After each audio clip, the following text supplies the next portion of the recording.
Oi galera, esse é o canal de notícias Farofa News F1 e hoje vamos abordar a polêmica que envolveu o piloto Fernando Alonso ontem, na Arábia Saudita. Fernando Alonso marcou seu 100º pódio na Fórmula 1 em Jeddah, só que depois ele não tinha mais o título, e horas depois, o pódio voltou para ele novamente. Está confuso? Você não é o único. Alonso teve uma polêmica penalidade aplicada em Jeddah após a corrida, na verdade, logo após ter estado no pódio. Isso significou que seu troféu foi literalmente retirado de suas mãos momentos após recebê-lo e foi dado a George Russell em uma área de entrevista na TV. No entanto, algumas horas depois, o troféu voltou a ser de Alonso de vez, em uma situação confusa que foi a primeira grande polêmica de penalidade da F1 em 2023. Aqui está o que levou à penalidade de Alonso e a bizarra contradição de regras que fez com que a decisão fosse revertida. Alonso terminou em terceiro na pista em Jeddah, mas recebeu uma penalidade de 10 segundos após a corrida por não ter cumprido corretamente uma penalidade de 5 segundos. A penalidade original foi aplicada porque Alonso se posicionou incorretamente em sua posição no grid. Ele cumpriu a penalidade quando fez sua primeira e única parada nos boxes durante o safety car, o que está absolutamente correto de acordo com as regras. Isso aconteceu na volta 19 de 50, ou seja,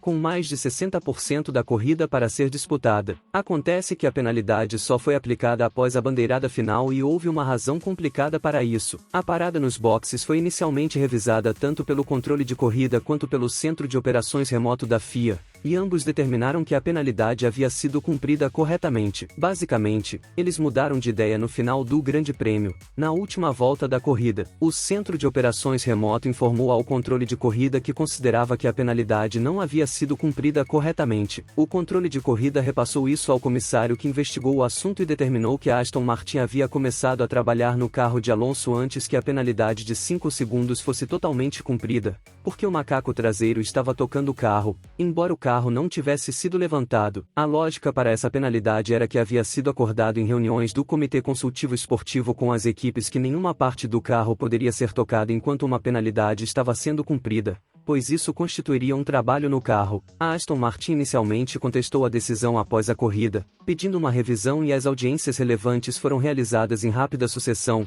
muito mais rápido do que a FIA poderia realmente emitir a papelada para nos dizer o que estava acontecendo. A equipe argumentou com sucesso que os comissários estavam errados em acreditar que havia um acordo enfático em vigor de que um macaco tocando o carro deveria ser considerado trabalho no carro. A Aston Martin apresentou minutos das últimas reuniões do Comitê Consultivo Esportivo e evidências em vídeo de 7 instâncias diferentes em que os carros foram tocados pelo macaco. Se isso parece uma controvérsia microscópica nas regras da F1, bem, é a melhor maneira de resumir o que a Aston Martin provou para que o pódio de Alonso fosse restabelecido. A combinação das regras conforme escritas e a exceção não oficial que havia sido estabelecida, significava que não houve violação comprovável da regra que a Aston Martin supostamente havia quebrado. Basicamente, a Aston Martin se aproveitou de uma falha real na criação de regras da F1 moderna. Houve tanta discussão sobre como as coisas deveriam ser interpretadas e o que as regras realmente significam, que algumas regras são aplicadas por entendimentos e acordos. Se tivermos algum espectador que trabalha na área jurídica,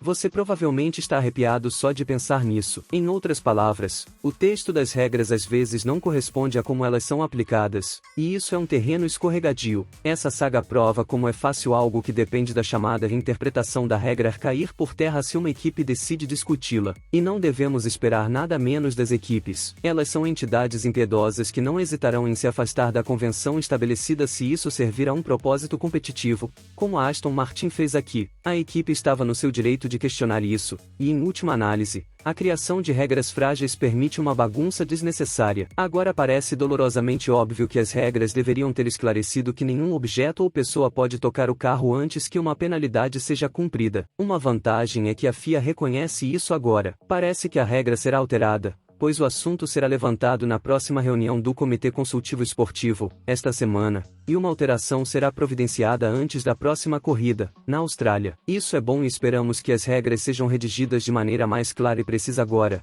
de modo que não haja espaço para ambiguidades ou interpretações equivocadas. No entanto, é importante lembrar que a F1 é um esporte de alta tecnologia e engenharia, onde as equipes estão constantemente procurando maneiras de ganhar vantagem competitiva. É inevitável que haja disputas e desafios em relação às regras e é papel da FIA garantir que as regras sejam justas e aplicadas de maneira consistente e transparente. No geral, a saga do pódio de Alonso destaca a importância da redação clara e precisa das regras da F1, bem como a necessidade da FIA garantir que as regras sejam justas, transparentes e aplicadas de maneira consistente. Esperamos que as lições aprendidas com este episódio ajudem a melhorar o esporte e garantir um ambiente mais justo para todas as equipes e pilotos. Comente abaixo o que você achou dessa confusão toda com Fernando Alonso e nos vemos no próximo vídeo. Valeu!